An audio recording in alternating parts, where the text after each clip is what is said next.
Well, we're starting up here this week. Glenn, welcome along. Look at him, he's happy. Well, we're starting with Chris. We don't often start with Chris, your first person we're going to hear from, but it's all about the penalty, isn't it, which has decided the match, which really interesting, looking at social media, has divided these boys, what I mean is the pros, right down the middle. What's your reading of it? It has. It's divided. Everybody had a train journey down this morning, and it's a 6 and 2 threes, this one, isn't it? But Michael Oliver, terrific refereed the London derby, thought he did really well. But as you said, the biggest talking point of the afternoon was this, and Michael gets himself in a great position to make a decision, and he makes a decision, he gives a penalty. And as we know, it'll be checked by VAR. And what he's doing is, you can see, he's actually explaining to the VAR what he's seen. And it's checked, and because of what he's actually said at the time, the decision won't get overturned. And if it had gone out for a goal kick, I don't think it would have got overturned anyway. So we stayed with the on-field decision. Is it exacerbated, the challenge, by the fact that Lacazette has sliced the ball? He's shinned it away, because Sanchez has gone in to block it.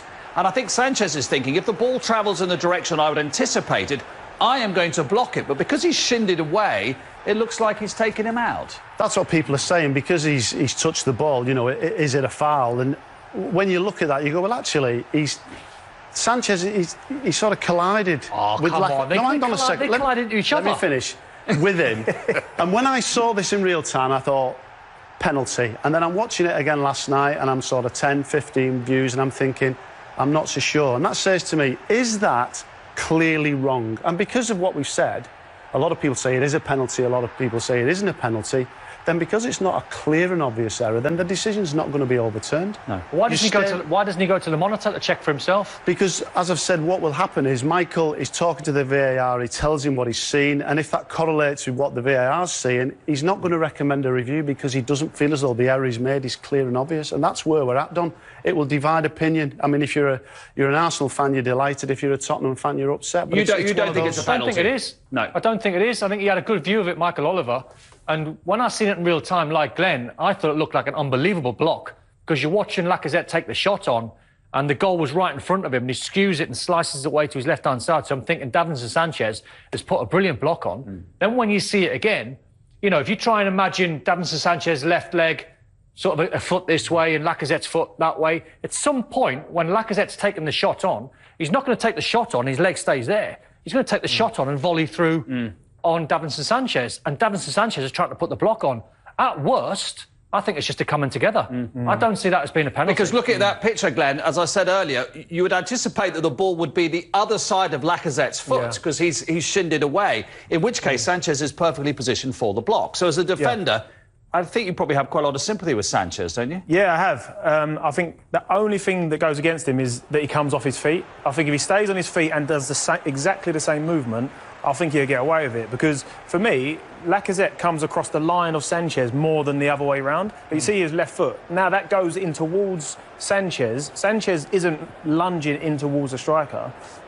So, yeah, I think it's very harsh. I just think it would have been an easier decision if he had stayed on his feet and made it look a bit cleaner. So he's slightly out of control, Sanchez. Is he in that desperation to get the block in? Of course, he knows he's slightly behind the play, so he's desperate to get the block in, which is, you know, you want to see that level of, you know, effort from the defenders. But I just think because he's come off the ground, it looks slightly out of control. But I just think if he reached in with his left foot as opposed to diving in, then maybe it'd been an easier decision. But I never really felt as though Davinson Sanchez was putting his left leg towards the ball. I think he's putting it down in a straight direction. To block the anticipated route the ball was going to take towards goal. He was trying to block, which was in a straight line, and then Lacazette caught him. Honestly, I mean, as you said, it's going to split everyone if you're a Tottenham because fan, if it hadn't been given, there's no way it'd have been overturned either, is there? Absolutely. If it hadn't been given, it would have been a goal kick. Absolutely not. I mean, I don't think it would. It would have been a goal kick and we'd have moved on. But as I said, it's provoked lots of debate and gave me an hour and 45 reading on the train this morning. When you wanted to read the paper and just have a quiet time. OK, so that's the penalty was given and Lacazette took it. I mean, Aubameyang presumably would have taken it. We'll get to him in a second if he'd been on. So you always say that side netting, don't you? Side netting, that's what we practice, Mark. Side netting, any side. If you hit the side net and it's a goal. It was deserved as well, in all honesty. I was disappointed in the way Jose's men started the game. They never got out of a jog for 45 minutes, and how they found themselves behind was incredible. But they deserved their goals, Arsenal. They found themselves behind because Lamela, which he's done before. I actually saw him score a goal like this in the Europa League a few years ago. This is a fantastic goal, isn't it? I mean, this is why people watch football. Yeah, of course, and this is why he plays football at this level. You know, sometimes as players, things happen instantly. You know that there's not a moment like up until the minute he kicks that, he did not think about doing a Rabona until the ball falls in a perfect position where he's got almost no choice. That's almost the only option he could do, and obviously he's pulled it off fantastically and gets a good connection on it. Nutmeg's passing. There's 3 players in the line there, and they can't get a block. You know, so it's one of those. You know, you do it 10 times and score once, but when it comes off, it looks great. I like Reguilon's reaction, Don. Yeah, well, how have you done that? I know it is. That's what it is because it's such a good bit of skill. And as you said, he'd done it in Europa League and he fired one at the top corner. But it was the fact that there was a nutmeg there. It was right against the runner play as well. It was, as you can see there, it's terrific technique.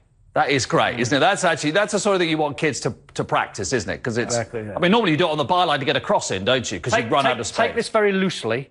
Me and Glenn know that's not the hardest skill in the world, a Rabona. It's the fact that he's nutmegged someone and it's ended up in the bottom corner. Sure. Actually, the skill is not that difficult, but he seems to pull it off. Have you ever done one? Oh, they're not hard. no. John O'Donoghue, Not in training. Have you done one in a game? Of course, they're just routine. They're 10 a penny, these Rabonas. Easy peasy. So Lamela scores that, puts Tottenham in front, but then the second half it all unravels very quickly, right in front of Michael Oliver. In fact, let's have a look at the first one, because Glenn's going, well, in my day, that's a good tackle. You wouldn't have booked Glenn for this, would you? I think that might just be a yellow card, don't you? I think he knows exactly what he's doing. Little play on the ball and he just wipes him from behind. You're always going to get... Great tackle, man. Brilliant. All of the ball. We're finished now. Are we done? We're done. OK, whether you think that's a yellow or not, don't then, when you're walking a tightrope, do this. No, this is the stupid bit. You know, the first bit, that can happen. There's football, you make a tackle, might get it wrong or whatever. But, you know, the thing is here with Lamela, unfortunately for him, this is what he's capable of. You know, you watch him play and he's always got something like this in him, in his game. And it's just daft. You know, you look at the way the ball is, he's already protecting the ball. You don't need to put your arm up there. And also, you're against one of the smallest players in the league. You certainly don't need your hand that high. So it's hard to defend him there, really. It's just a bit daft. You played for Jose. Do you recognise that non-look as Lamela walked past him? Mourinho would have had a word with him when he got indoors. That's a fact. I can imagine. Stupidness. Yeah. For a man, when you've so avoidable. When you've pulled off that bit of skill and you've scored a great goal, as Glenn said, he's one of these players that he would duck out of a 50-50 tackle. It's not his game. But he's quite narky. I think he upsets players. He does daft things on a football pitch. He's always on the cusp of getting yellow carded and right carded. And once you see him put that elbow up, you knew he was going off. Yeah. I was saying to the guys before that I walked out of the room for 2 minutes when this game was on. I came back to hearing that there was a silly push in the face, and I knew it was Lamela. Without seeing it, I knew it's him because he's got that in the bag, you know. So he's let the team down again. Yeah, well, you players always know the characteristics of other players, don't you? And what can make them go. I should think something else on your ride down this morning in the train was Kane on Gabriel, because there was quite a lot of this about why did this not go to VAR. So you can explain to us why it didn't go to VAR, if indeed it should have gone to VAR. Yeah, I picked this up this morning, and I think it was a challenge into the back, wasn't it? Where we'll see it now. Harry Kane runs across and just sort of barges into Gabriel here. Yeah, is it a potential red card? Well, you know, most things on a football field are checked. It's certainly not red. No.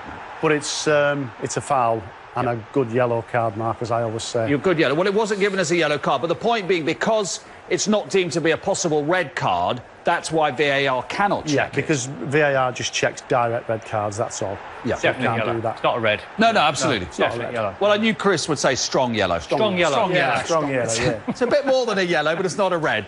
It's a strong yellow. Strong yellow. Why did Tottenham not play until the last 10 minutes?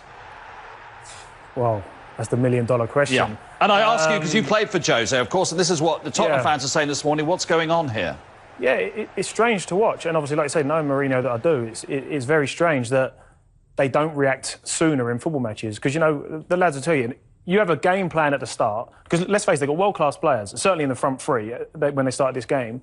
You have a game plan, and as the top players, you have to think through football matches. You can't just keep going with the game plan if it's not working. Yeah. So for people like Kane and Bale, you know, they know what they're supposed to be doing, but then as the big players in the game, you have to think, right, we need to think something else, and whether it's come deep or rally the troops or do something. Or play over the press, play a bit longer, Change really. it up. You have to think on your feet. You can't keep going with a game plan if it's not working. And top players should be able to work that out a hell of a lot earlier than they seem to have worked it out yesterday. He said some of the players were hiding. I mean, he admitted they played very badly first half, but he then used the word hiding as well. I think he's talking Gareth Bale. Is he? I think so. Son's not that type of player. Well, Son, he got injured, obviously, Son, I don't know. It's difficult when you're not privy to what... But there's Bale getting subbed in the second half. It's difficult to try and comment because Bale was brilliant in the game against Crystal Palace when he came away with a couple of goals, and the way he played in that game, you think he's back to his best. But in this game, he was anonymous. In this game, he wasn't getting near anyone. In this game, he wasn't giving Doherty any protection whatsoever. No. I don't think he was the only one. But I think, listen, only these two guys and the guys that are in the training ground and physios and sports scientists and the other players and Jose's staff know how fit Gareth Bale is. I look at the Gareth Bale now, I don't think he's anywhere near 100%. I think he's playing off memory. He's still got the talent. 100% fit? 100% fit. Yeah. And that might be, in terms of his body, that might be a little bit mental. You know, when you've picked up injuries and you've had quite a few, sometimes, you know, it can slow you down in terms of, do I want to be sprinting 40, 50 yards every single time? That's what he was like when he was in his pomp. He was a racehorse, wasn't he? He was sprinting at Glenn. Yeah. Absolutely. Now you look at him. Now you look at him. He's now turned himself into this cultured sort of player that can pick a long pass. He can still do magical things.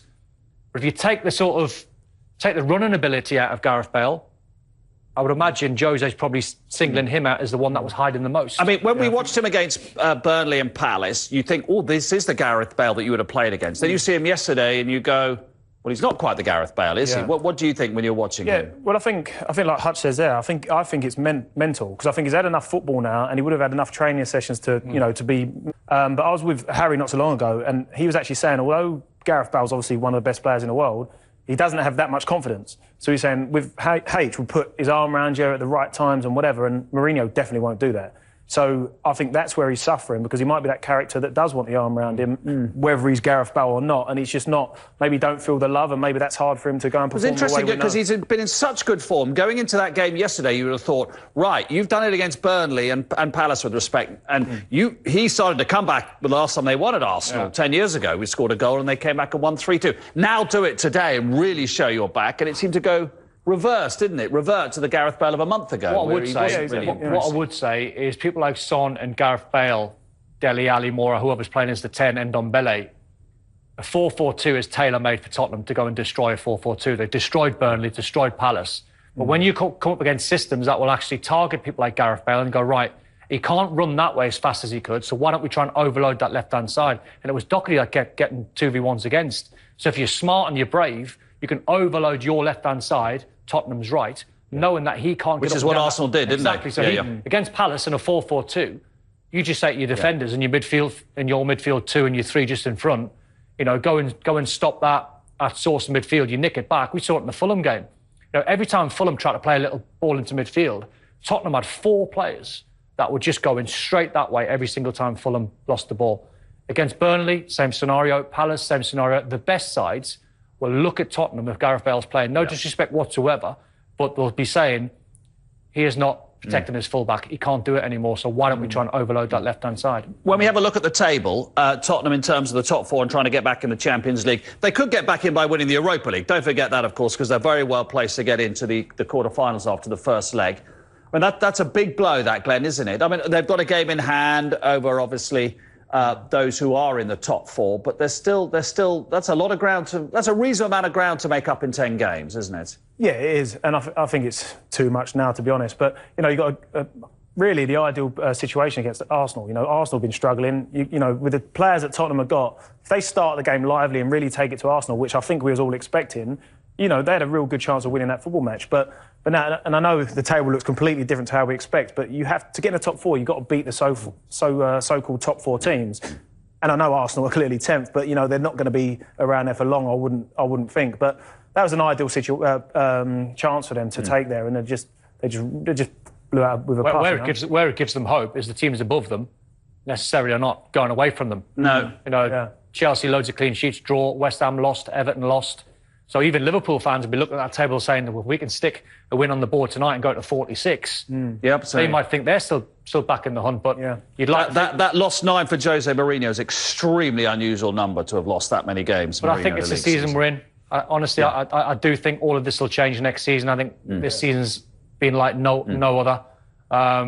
The top 4, as it stands at the moment, deserve to be the top 4. Yeah. But, West Ham, Everton, Tottenham, probably not Liverpool, could still make it with a good finish. Finish with Pierre-Emerick Aubameyang, who turned up late and therefore was dropped to the bench and actually didn't come on and was obviously very unhappy. That face says it all. What's your reading of that, Glenn? Is that a necessary piece of discipline from Arteta to say everybody's equal, even the captain? Yeah, and I like that from Arteta, to be honest. He's shown from the start there's no nonsense. He's clearly got his rules there that he expects everybody to live by. And I think as a young manager, it's key that he does that early on to get everyone's respect. And fortunately for him, he made a big call. They got through the result. So it's good time of him that he can show everybody, like you say, it's a captain, so he doesn't care who, whatever rule it is, whoever breaks rules, they're gonna miss football matches. I mean, like the result is like the father of all discussions. If Arsenal had been 3-0 down at half-time, we'd be talking about why have you left your best centre-forward out? That's the nature of the beast, isn't it? That's football, isn't it? He's made the big call and he's got away with it. And as Glenn said, when you are Mikel Arteta and you've got a big decision to make, because he was late, you've got to think the bigger picture. What's best for these young players? And the young players in this Arsenal side is learning that Mikel Arteta's the boss, and we then can't afford to be late because it has a knock-on effect and you get dropped. The best outcome is, like you said, Arsenal win, he gets dropped, he'll probably play on Thursday night in the Europa League. So for Arsenal, everyone's a winner. It's win-win.